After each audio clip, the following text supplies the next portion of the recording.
Pope Francis expresses his pain over the discovery in Canada of the remains of 215 Indigenous students of church-run residential schools. Last week, Canada's Indigenous Services Minister said the church needs to issue a formal apology for the role it played in Canada's residential school system.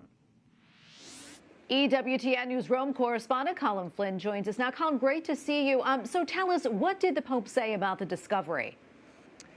Good evening, Tracy. Well, yesterday, Pope Francis expressed his sorrow when speaking about the news from Canada that a mass grave of 215 children was discovered at a former residential school for Indigenous children. The Pope called the news a shocking discovery, and he urged political and religious authorities to work together in shedding light on what happened. And he also urged them to commit to, quote, a path of reconciliation and healing. The Pope went on to say the sad discovery further increases understanding of the pain and suffering of the past. Now, the Pope did not offer an official apology, something that the Indigenous Services Minister in Canada, Mark Miller, asked him to do last week. And this request was echoed by many on social media.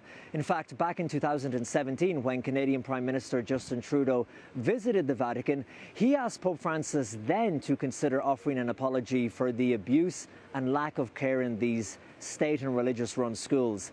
However, the Archbishop of Vancouver did apologise officially. Archbishop Michael Miller, he wrote on Twitter, quote, I am writing to express my deep apology and profound condolences to the families and communities that have been devastated by this horrific news. The Church was unquestionably wrong in implementing a government policy which resulted in devastation for children, families and communities. And Colm, for those who may not be familiar, can you tell us a little bit more about this school and exactly what its role was? Well, Tracy, these schools were all across Canada in different parts and were in operation from the 19th century all the way up to the 1970s. And at the time, the school system forcibly separated about 150,000 children from their homes. The system was run by a hybrid of the Canadian government and various Christian churches, the majority of which were run by Catholic missionary orders. The government's policy at the time was to assimilate Indigenous children. And this one school, which is now making the headlines, was called the Kamloops Indian Residential School. And it was in the province of British Columbia in Canada. It was run by the Catholic Church on behalf of the government from 1890 to 1969. And Colm, finally, what comes next?